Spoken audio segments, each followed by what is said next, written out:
Saúdo-vos com a santa paz de nosso Senhor e Salvador Jesus Cristo.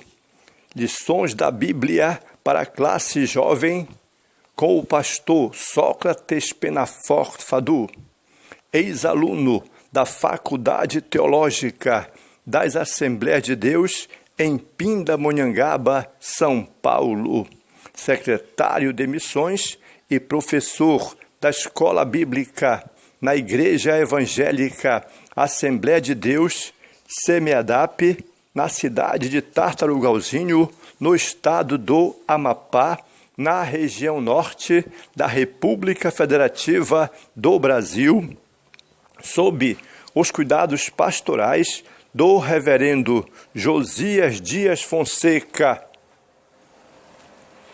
Assunto da lição: a vinda do Senhor, a nossa suprema esperança.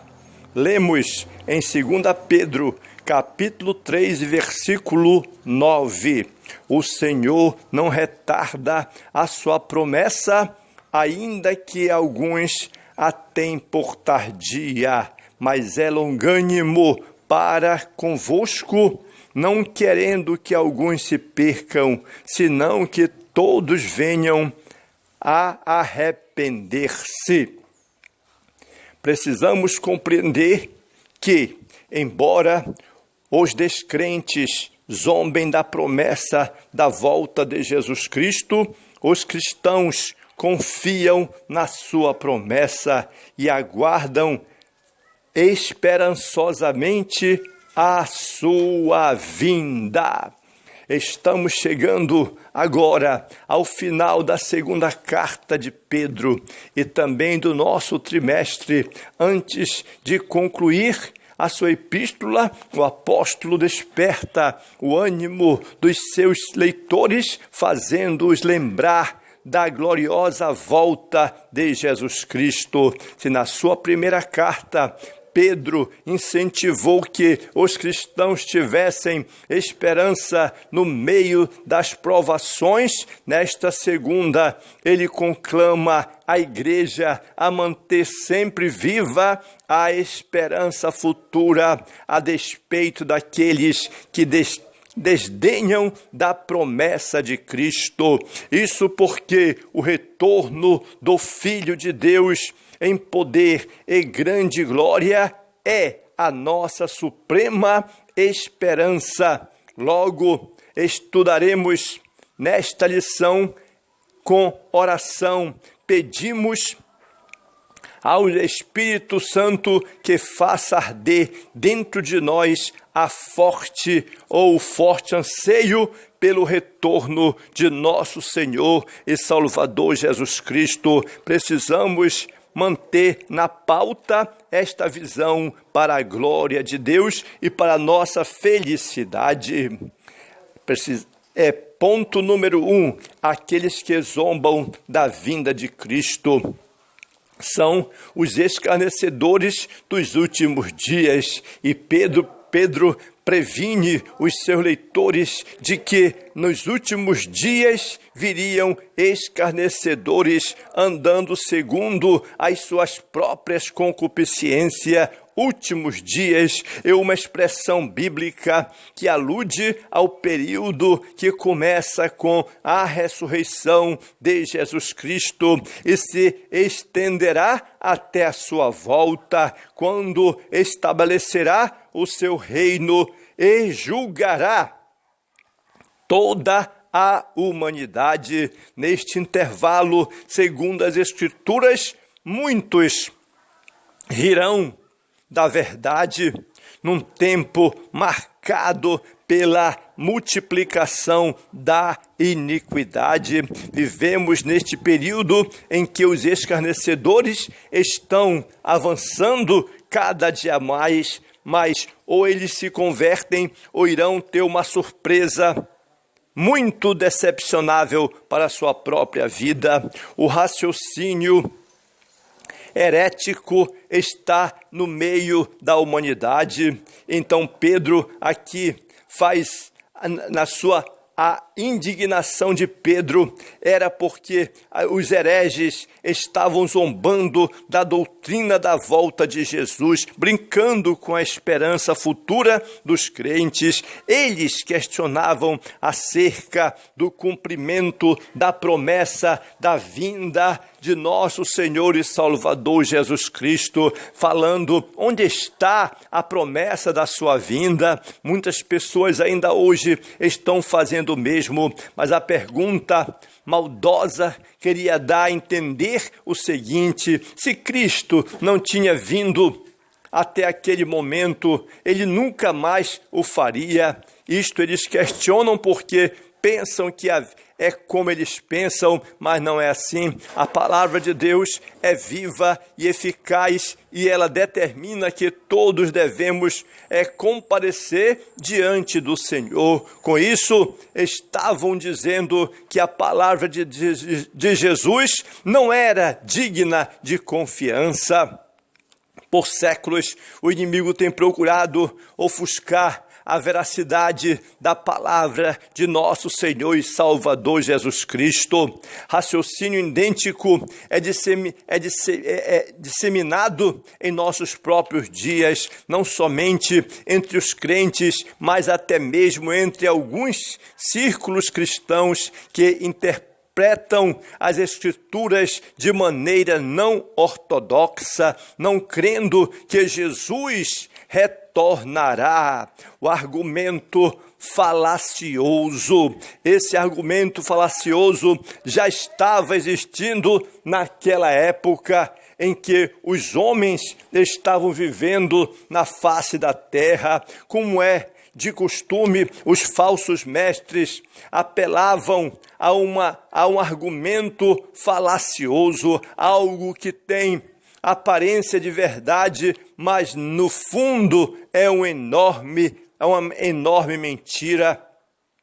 Eles diziam que desde a antiguidade a criação de Deus permanecia inalterada, dando a entender que dentro da ordem natural do mundo não haveria espaço para conhecimento ou acontecimentos extraordinários e miraculosos, muito menos a segunda vinda de nosso Senhor e Salvador Jesus Cristo em glória. Esta afirmação está embasada numa visão do mundo eminentemente naturalista, que nega qualquer possibilidade de intervenção divina no universo. Mas o nosso Deus é um Deus todo-poderoso que nunca perdeu uma batalha.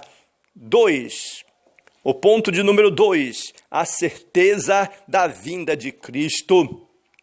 Dentro desta certeza, nós podemos sustar a ignorância deliberada que existe. Inicialmente, o apóstolo questiona o método empregado pelos acusadores do cristianismo ortodoxo. Ele afirma que os falsos mestres voluntariamente ignoram algo, sem dúvida, uma das estratégias das seitas e heresias é exatamente relacionar algumas partes das Escrituras e desprezar outras, como é frequente.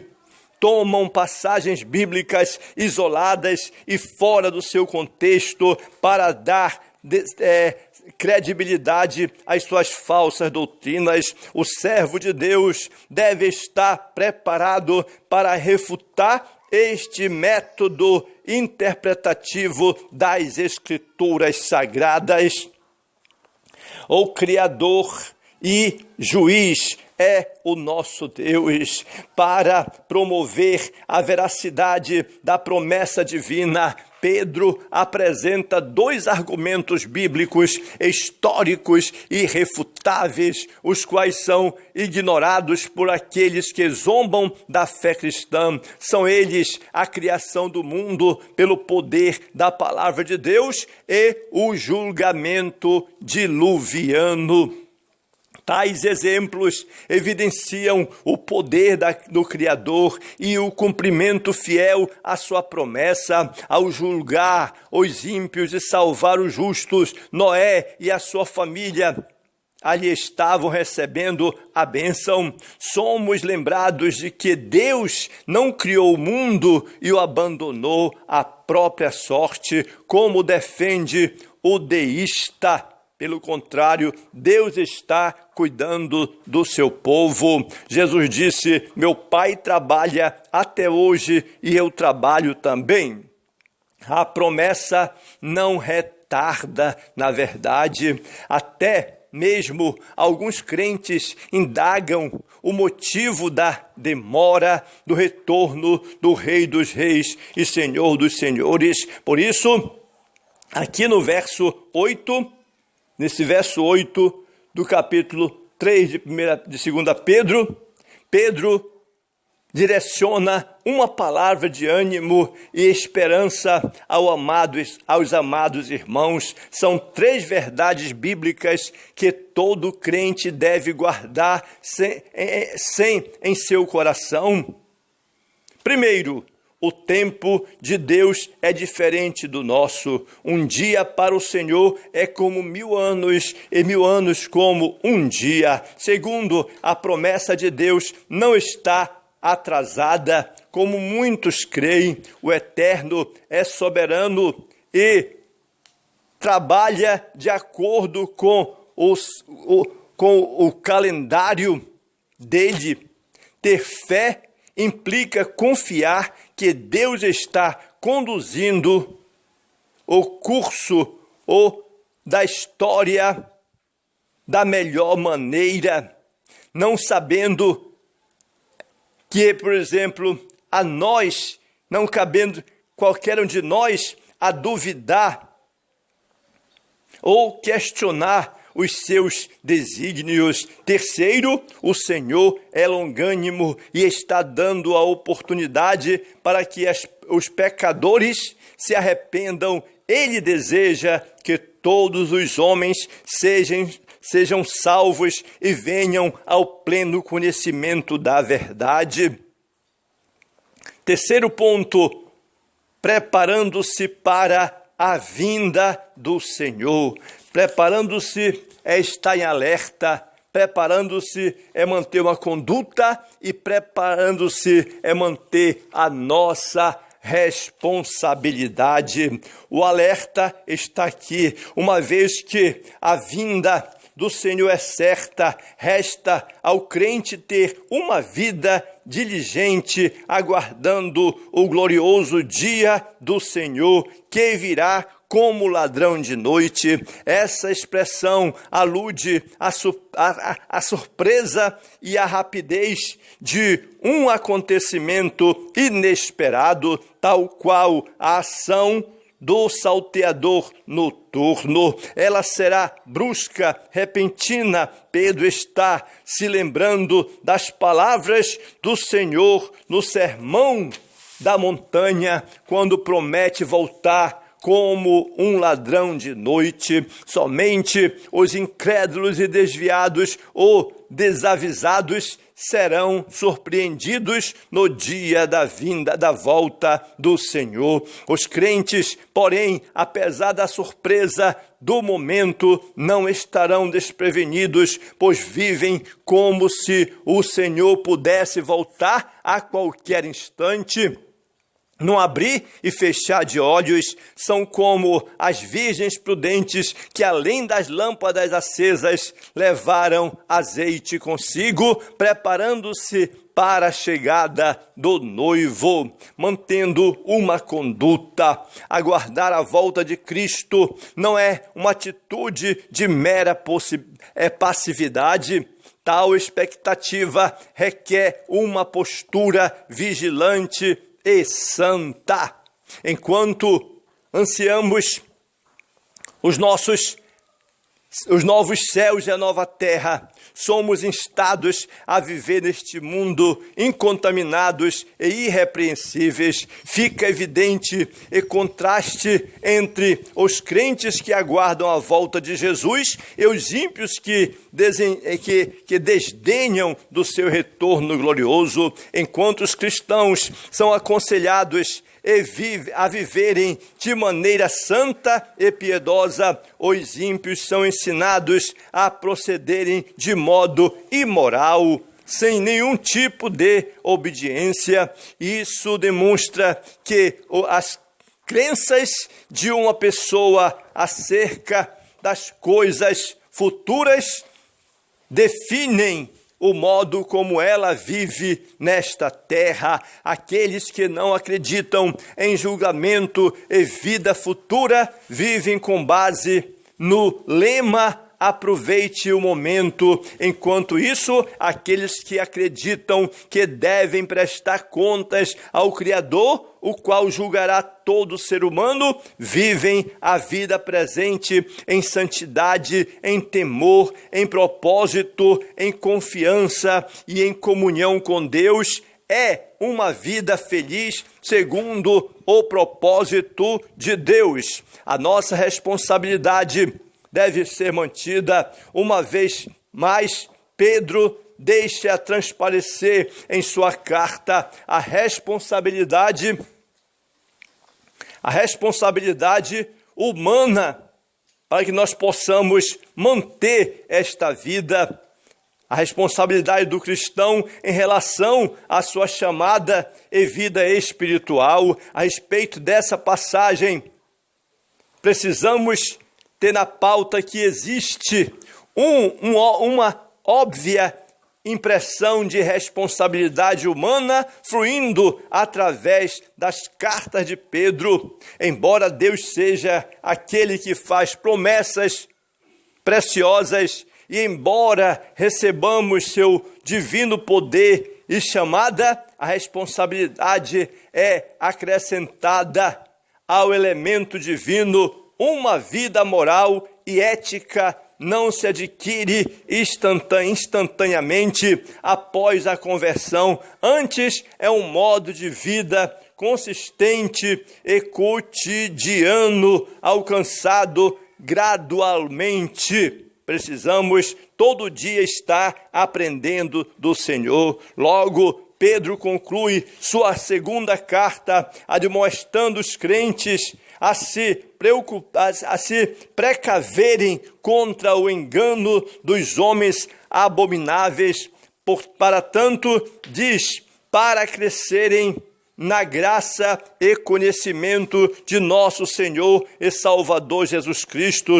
Estes são os conselhos que sintetizam as duas cartas do apóstolo Pedro. Para estarmos firmes na verdade, é preciso crescer na graça e no conhecimento, isto é, precisamos nos desenvolver espiritualmente e intelectualmente, mas, sobretudo, é preciso que seja dada glória e honra ao Senhor Jesus Cristo, hoje e eternamente.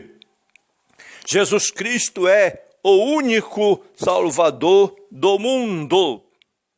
Inscreva-se no meu canal e seja ricamente abençoado em nome de Jesus.